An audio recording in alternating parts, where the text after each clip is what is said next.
मैं फारूक शाह, साबिक आमदार धुलिया शहर, आप लोगों को बताना चाहूंगा कि मैं धुलिया शहर की सियासत में 2000 से काम कर रहा हूँ। सबसे पहले मैं जिस वक्त धुलिया में नगर पालिका वजूद में थी, महानगर पालिका वजूद में नहीं आई थी, उस वक्त मैं अल्हम्दुलिल्लाह 25 साल की उम्र में नगर सेवक चुनकर आया। उसके बाद मैं 2013 में जब धुलिया महानगर पालिका वजूद में आई थी, उस वक्त मैं कॉरपोरेटर कहकर चुनकर आया। अल्हम्दुलिल्लाह उसके बाद मैं इस शहर का डिप्टी मेयर रहा। डिप्टी मेयर होते वक्त मैंने शहर में जो तरक्याती काम किए, कौम और समाज की फलाह बहबूद के लिए जो काम किए, उसकी बिना पर 2019 में धुलिया शहर के लोगों ने मुझे इस शहर का आमदार कहकर चुनकर दिया। जिस वक्त मैं उप महापौर था, उस वक्त अल्हम्दुलिल्लाह पूरे शहर की मस्जिदों की और मदरसों की झड़पट्टी को माफ करवाया था। उसके बाद हमारी धुलिया महानगर पालिका में ऐसा एक उसूल था कि उस वक्त के जो माजी आमदार राजवर्धन कदम बाडे इस शहर की क़यादत किया करते थे, और जो भी नगर सेवक है, जो पदाधिकारी चुनकर जाता था, उसको ये लाजिम होता था कि उसके अपने ऑफिस में साबिक आमदार राजवर्धन कदम बाडे की तस्वीर लगाए। लेकिन उस वक्त मैं डिप्टी मेयर चुनकर जाने के बाद वहां पर हमने देखा कि राजवर्धन कदम बाडे की तस्वीर लगी हुई है।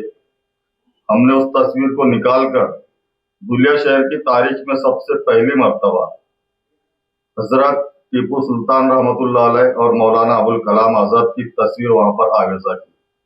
उसके बाद जो महानगर पालिका की महासभा हुआ करती थी, वो हमेशा जुम्मा के रोज रखी जाती थी, जिसमें जो दीगर अबनाए वतन है, वो अपने मुफाद के जो विषय हुआ करते थे, वो नमाज के वक्त जो मुस्लिम नगर सेवकों की गैर मौजूदगी में वो मंजूर करवा लिया करते थे।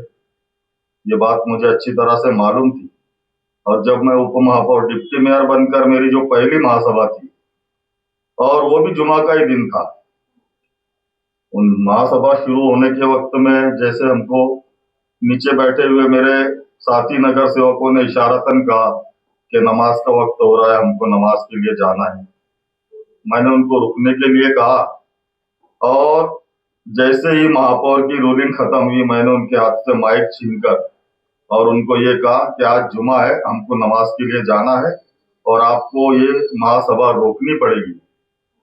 वहां पर हमारी कई जातिवादी पार्टियों के नगर सेवकों से झड़प हुई, लेकिन हमने हार नहीं मानी, और अल्हम्दुलिल्लाह उस दिन तारीख के सुनहरे अल्फाज में बात लिखी गई कि इसके बाद कभी भी महासभा जुमा के दिन रखी नहीं जाएगी। इसी तरीके से बहुत सारे जो कौम और समाज के मुफाद के काम थे, उस वक्त हमने लिए। हमारे मुस्लिम इलाके में एक भी जच्चा खाना नहीं था।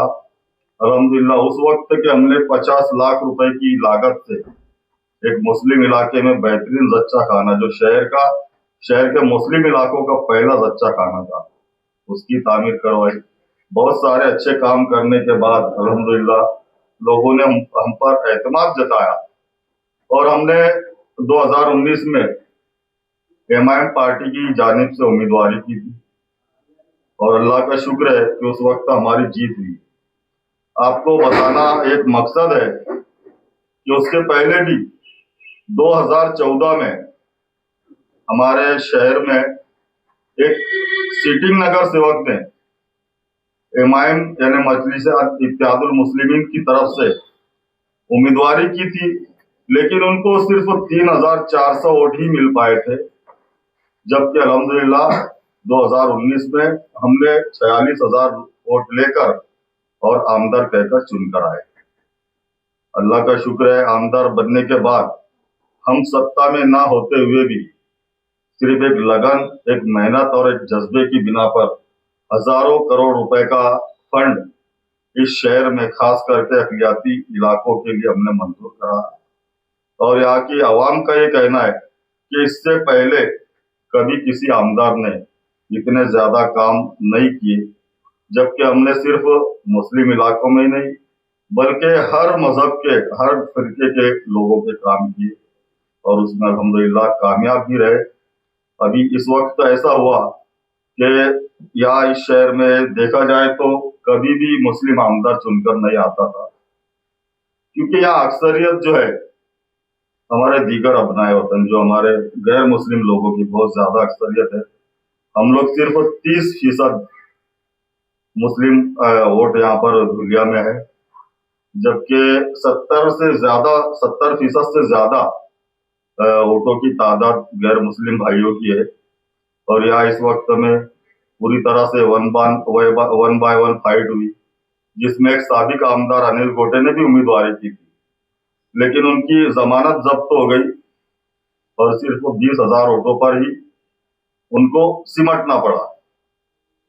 यहाँ पर इस वक्त में 65,000 मुस्लिम वोट हुए, जिसमें से मैं समझता हूँ कि 1700 वोट जो एक इरशाद जागीरदार करके थे समाजवादी पार्टी की तरफ से, उन्होंने लिए। 300 वोट हमारे कोई एक वकील है हिंदुस्तानी करके, उन्होंने हासिल किए और 3,000 के करीब वोट अनिल गोटे को मिली। लेकिन अल्हम्दुलिल्लाह 60,000 मुस्लिम वोट मुझे मिली और उसके अलावा दीगर मुस्लिम भाइयों की 18,500 वोट मैंने हासिल की। अल्लाह का शुक्र है, इस वक्त भी 78,500 वोट हमने हासिल किए। लेकिन अल्लाह को जो मंजूर था हम जीत नहीं पाए, लेकिन हमारे हौसले बुलंद है और पूरी मेहनत और ईमानदारी के साथ आज भी हम कौम और समाज की खिदमत करने में मशगूल है। अभी आपने देखा होगा कि इलेक्शन हारने के बाद भी मैंने 2 इज्तिमाई शादियां की। ये इज्तिमाई शादियां हर साल मैं 2 मरतबा करता हूँ अपने जाती खर्च से, और उसमें सब यतीम जो बच्चियां रहती है, बेसहारा बच्चियां रहती है, उनका निकाह हम लोग मुफ्त में करते हैं और उनको जरूरियात जिंदगी के साजो सामान, उनके मेहमानों को खाना पिलाना सब करके ये पूरा खर्चा हम हमारी तरफ से करते हैं। उसके बाद भी आप लोगों ने देखा कि मुसलसल हमारे काम शुरू है अल्हम्दुलिल्लाह, अक़लियती इलाकों में हो चाहे अक्सरियती इलाकों में। हर महीने 15 दिन में हम लोग एक काम की शुरुआत करते हैं, उस काम को मुकम्मल करते हैं और पूरे हौसले के साथ आज भी कौम और समाज की खिदमत में हम लोग मशगूल है। पिछले वक्त में मैंने राष्ट्रवादी कांग्रेस अजीत पवार गढ़ में शमूलियत इख्तियार की। उसके बाद से मैं समझता हूँ कि उत्तर महाराष्ट्र, नॉर्थ महाराष्ट्र से, हर शहर से, हर इलाकों से लोग मेरे पास आ रहे हैं और मुझसे कह रहे हैं कि हम लोग आपकी क़यादत में काम करना चाहेंगे। अभी कई दिनों से मालेगांव शहर से कई साबिक कॉरपोरेटर्स मेरे पास आए, कई अच्छे बड़े बड़े ग्रुप आए और उन्होंने मुझसे गुजारिश की कि आप लोग मालेगांव आइए, हम लोग आपके साथ रहेंगे और इंशाअल्लाह पूरी मदद करेंगे। हमारे मालेगांव शहर को आप जैसे कायद की सख्त जरूरत है। आप आइए, आप वहाँ सियासत में हिस्सा लीजिए और इंशाअल्लाह आपको एक बड़ी कामयाबी वहां पर मिलेगी। अभी 2 दिन पहले मैंने एक इज्तिमाई शादियों का प्रोग्राम मुनक्किद किया था, उसमें भी मालेगांव शहर से बहुत अच्छे असर और रसूख रखने वाले लोगों ने शिरकत की और उन्होंने भी मुझसे गुजारिश की कि आप मालेगांव आइए और अभी ये कॉरपोरेशन के जो चुनाव है उसमें आप हिस्सा लीजिए। तो कल मैंने मेरे साथियों को लेकर, यहाँ जो मेरे कंधे समर्थक है, डॉक्टर सरफराज अंसारी, माजी नगर सेवक जावेद बिल्डर, माजी नगर सेवक मुख्तार बिल्डर, हमारे रफीक भाई पठान, माजिद भाई पठान, समीर खान, इन तमाम लोगों से हमने मशवरे किए और उसके बाद ये तय पाया कि हमको मालेगांव में इस वक्त कॉरपोरेशन में 15 से 20 सीट उतारनी है और पूरी ताकत के साथ इंशाअल्लाह ताला अगर हमारी 10-12 सीट 15 सीट अगर चुनकर आती है जिस इलाके से, तो उस इलाकों को हम लोग एक आइडियल वार्ड बनाने की पूरी कोशिश करेंगे। और डेवलपमेंट क्या होता है इंशाअल्लाह वहाँ की आवाम को हम बताएंगे। तो इसी सिलसिले में आने वाले जुमा को वहाँ के रेस्ट हाउस पे एक मीटिंग का इनेकाद किया जाएगा, जिसमें जो लोग इच्छुक होंगे, जो हमारे साथ काम करें और हमारे साथ कॉरपोरेशन का चुनाव लड़ने के लिए जो लोग इच्छुक होंगे, जिनकी ख्वाहिश होंगी, उन तमाम ख्वाहिशमंद हजरात से मैं गुजारिश करता हूँ कि आइंदा आने वाले जुमा को 4 बजे से लेकर शाम को 7 बजे तक हम उनसे मुलाकात करेंगे, उनसे तफसीली गुफ्तगू होगी और उसके आगे किस तरीके से इलेक्शन लड़ना है उसका एक लाएअमल तैयार किया जाएगा। अस्सलाम वालेकुम। वहाँ के जो ख्वाहिशमंद हजरात है ये उन सब के ऊपर मुनहसिर होगा। अक्सरियत अगर होगी कि भाई हमको राष्ट्रवादी कांग्रेस अजित पवार गढ़ की तरफ से उम्मीदवारी दी जाए, अगर उनकी अक्सरियत होगी तो इंशाअल्लाह हम अजित दादा पवार से बात करके और वहां पर राष्ट्रवादी कांग्रेस पार्टी की तरफ से उम्मीदवार लड़ाएंगे। और अगर वहां ज्यादा अक्सरियत हमारे ऐसे ख्वाहिशमंद हजरात की होंगी कि वो एक कोई भी ऐसे महाज या पैनल बनाकर लड़ने के इच्छुक होंगे तो इंशाअल्लाह उनको दामे दरमे कदमे सुखने हर तरह से हम लोग मदद करेंगे। और जहां से भी जिन वार्ड से मेरे उम्मीदवार चुनकर आते हैं उन वार्ड का डेवलपमेंट हर तरह से, चाहे वो लाइट के मसाइल हो, पानी के मसाइल हो, सड़कों के, गटरों के, जो भी मसाइल है इंशाअल्लाह उनको पूरी तरह से हल करने का मैं अज़्म लेता हूँ। नहीं, ऐसी तो कोई बात मेरे कानों तक अभी तक नहीं आई, लेकिन अगर यहाँ आते भी है तो मैं समझता हूँ कि किसी भी तरह का रिस्पांस उनको नहीं मिलेगा। लेकिन अभी तक तो उन्होंने ऐसा यहाँ कुछ तैयारी नहीं की और कोई बात मेरे सामने आई भी नहीं। मैं जिस वक्त आमदार था उस वक्त भी जब मैं वहां जाया करता था तो सैकड़ों की तादाद में लोग मुझसे मुलाकात करने के लिए आया करते थे। और कई लोगों ने, मैं आपको बताऊंगा कि उनकी ख्वाहिश थी कि मैं यहाँ से विधानसभा का चुनाव लड़ूं, लेकिन हमने सोचा कि वहां अगर कोई मुस्लिम कयादत है ऑलरेडी तो हम लोग वहां इंटरफेयर नहीं करना चाहिए। लेकिन ये जो चुनाव होता है ये किसी पार्टी वगैरह को नहीं, इसमें हमको कोई मोदी की सरकार गिरानी या फडणवीस की सरकार बनानी नहीं है, बल्कि एक लोकल जो स्थानिक स्वराज्य संस्था का इलेक्शन होता है जिसमें ये देखा जाता है कि ये बंदा महानगर पालिका में, कॉरपोरेशन में जाकर अपने वार्ड के लिए फंड मुहैया करता है, हमारे वार्ड के लिए काम मंजूर कर पाता है या नहीं। ऐसी शख्सियत को देखकर ही इलेक्शन लड़ा जाता है और इसमें फालतू में जो पार्टी और मज़ाहिब को लाने की कोई भी जरूरत नहीं। इस्लाम पार्टी और जैसा आप बता रहे आपका वोट बैंक वहां पर है, क्या पर है? अब उनका यहाँ है या नहीं ये तो मुझे नहीं मालूम, लेकिन जैसे हमने देखा है कि अक्सर जो मालेगांव की आवाम है वो बहुत ज्यादा निराश और मायूस है और उनका ये कहना है कि आज तक मालेगांव शहर को एक अच्छी क़यादत हासिल नहीं हो पाई, उधर होकर वोट देते मजबूरन। लेकिन अल्लाह का शुक्र है कि मेरी बहुत बड़ी ताकत है, मेरा पूरा खानदान है, मेरे रिश्तेदार है, मेरा दोस्ताना है। कई जो साबिक कॉरपोरेटर्स है उनको मैंने मुसीबतों से वहां पर निजात दिलाया हूँ। वहाँ के कई मसाइल जो मस्जिदों के थे, मदरसों के थे, उनको मैंने सॉल्व किया हुआ अल्हम्दुलिल्लाह। बहुत सारे काम मेरे हैं, लेकिन मैंने अभी तक वहां पर फ्लैश नहीं किया और आने वाले चुनाव में आपको दिख जाएगा इंशाल्लाह कि वहाँ मेरी ताकत है या नहीं। तो ये जो साबिक कॉर्पोरेटर जिसकी बात कर रहे हैं तो क्या उनसे आप रास्ते में हो कि वो आप ही के साथ रहने वाले हैं? वो मेरे ही साथ रहने वाले हैं, ऐसे कई कॉर्पोरेटर्स और जल्दी आपको सामने भी आएंगे। सर हम क्या ऐसा मान ले कि आप जो मायूसी है मालेगांव शहर की आवाम की वो दूर करने में कामयाब हो जाएंगे इंशाअल्लाह ताला। मैं सिर्फ अल्लाह की जात पे पूरा यकीन रखता हूँ और किसी भी तरह से मैं घबराता नहीं। मुझे अल्लाह की जात पर, अपनी मेहनत पर पूरा यकीन है।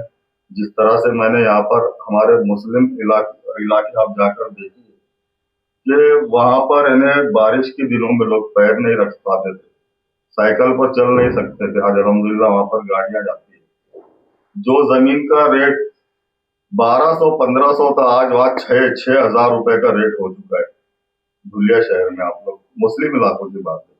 पूरा जो हमारे शहर के जितने कब्रिस्तान थे, अल्लाह का शुक्र है तमाम कब्रिस्तानों की हिफाजती दीवार बेहतरीन तरीके से तामीर करके दी। उसके बाद जो दीनी दरसगाह है, दीनी दरसगाहों को महफूज किया। उसके बाद जो जितनी मुस्लिम स्कूलें हैं उनके वाल कंपाउंड वगैरह किए। यहाँ तक के जो ग्रामीण के, जो मेरे मतदार संघ में नहीं आते, ऐसे लोग ग्रामीण से मेरे पास आते थे और वो कहते थे कि हमारे गांव का जो कब्रिस्तान है 50 साल से लावारिस पड़ा है, वहां पर हमारे बुजुर्गों की कब्रों की बेहुरमती होती है, वहां पर जानवर घुस जाया करते, कब्रों को तहस नहस किया करते। ऐसे कई दर्जनों कब्रिस्तान जो मेरे मतदार संघ में ना आते हुए भी मैंने वहां जाकर उनकी हिफाजती दीवारों को तामीर किया। मैंने इसके पहले ही बताया, सबसे पहले तो ये कि जिस वक्त मुझे वहां शमूलियत दी गई राष्ट्रवादी कांग्रेस पार्टी में, मेरी सबसे पहली शर्त ये थी कि हम बीजेपी के साथ अलायंस नहीं करेंगे, हम सेपरेट तौर से इलेक्शन लड़ेंगे। दूसरी बात ये जो पार्टी की चल रही है, बीजेपी बोलो ये बोलो, आपके कौन से लीडर कहाँ कहाँ जाते हैं, इनके साथ बैठते हैं, इनसे उनको फंडिंग होता है, ये सब वक्त आने पर हम बताएंगे। लेकिन ये जो इलेक्शन है ये लोकल लेवल का इलेक्शन, स्थानिक स्वराज का, जिसमें मैं ये समझता हूं कि कोई पार्टी की तरफ नहीं देखा जाता है, ये शख्सियत की तरफ देखा जाता है कि भाई कौन से बंदे को हम चुनकर देंगे तो हमारे लिए लड़ झगड़ कर कॉरपोरेशन से फंड मुहैया कराएगा, हमारे जो दूसरे कौम समाज के काम है उनके लिए आवाज उठाएगा, उनके लिए लड़ेगा। ये सब बातें, यहाँ पर ऐसा नहीं कि भाई फडणवीस को गिराना है, मोदी को चुनकर लाना है, ये सब बातें इसमें नहीं होती। देखिए, एमआईएम छोड़ने का एक मकसद आपको मैं बताऊंगा कि जिस वक्त जो एक शहर का नुमाइंदा होता है, जिस पर पूरा एतमाद कौम और समाज को होता है, उस पर यह जिम्मेदारी आयद होती है कि वो अपने शहर के जो हमारे जो खास करके अपने समाज के लोग हैं उनके ऊपर जो मुसीबतें आ रही है उनका फेस करे, उनका मुकाबला करे। अभी आप देखिए, आपके शहर में मुफ्ती इस्माइल साहब एमआईएम के आमदार है, उनके पास तो अल्हम्दुलिल्लाह संविधानिक पद है, लेकिन जहां मुसलमानों पर आंच आती है क्या कर लेते हैं मुसलमानों के लिए। आज कई सैकड़ों बेगुनाह औरतों को, बुजुर्गों को जेल में डाल दिया जा रहा है। मुफ्ती साहब एमआईएम के संविधानिक पद पर है, एमआईएम के आमदार है, क्या काम किया उन्होंने। इस तरीके के मुजालिम खुदा ना खास्ता मेरे शहर के अवाम पर आए तो ये हम कतई बर्दाश्त नहीं करेंगे। सर उनको आप औरंगाबाद जाकर देखिए, इम्तियाज जलील जो महाराष्ट्र के सदर है एमआईएम पार्टी के, वो क्या कर पा रहे हैं। मुसलमानों की बस्तियों पर बुलडोजर फिरा दिया जा रहा है। हम सिर्फ वो जो चिल्लाने वाला काम नहीं करते, निहाल साहब बोलते हैं ना कि चिल्लम चिल्ली, वो चिल्लम चिल्ली सिर्फ मालेगांव में चलती है। हम लोग यहाँ पर यानी जमीनी लेवल पर, जमीनी सतह पर काम करते हैं, अपनी कौम और समाज का पूरा हम लोग ख्याल रखते हैं। यहाँ पर एक कट्टर जातिवादी शहर होने के बावजूद हम हमारे लोगों पर किसी भी तरह की आश नहीं आने देते। एमआईएम में रहने से आप कुछ काम नहीं कर पा रहे थे, और यहाँ पर जो अभी हालिया जो आमदार है वो खुलेआम बड़बड़ कर किया करता था कौम और समाज के खिलाफ। आज हमारे जमील भाई इस बात से अच्छी तरह वाकिफ है। जिस वक्त से मैं राष्ट्रवादी कांग्रेस में गया उसका भोगना बंद हुआ या नहीं। कारपोरेशन इलेक्शन में उनकी तो पूरी तैयारी है कि पूरी सीट लड़ाए। जहां तक हमारी कोशिश है इंशाअल्लाह शहर में जितने वार्ड है हर इलाके में हम लोग वहाँ अभी हम लोग शुरुआत कर रहे हैं। अगर वहाँ थोड़ा बहुत हमको रिस्पांस मिलता है तो इंशाअल्लाह नशा जो चल रहा है वहाँ पे, नशे की दवाइयाँ बिक रही है, कई नौजवानों की जिंदगी जवानियां बर्बाद हो रही है, उन सब पर कंट्रोल रखेंगे। और वहाँ पर जो तरक्याती काम नहीं होते, अक्सर मुस्लिम इलाकों में हमने देखा है कि बहुत खस्ता हालात है, खराब हालात है, उन तमाम हालात को हम सुधारने की कोशिश करेंगे। जो एक लीडर का, जो एक कायद का एक फर्ज होता है उसको पूरी तरह से निभाएंगे इंशाअल्लाह।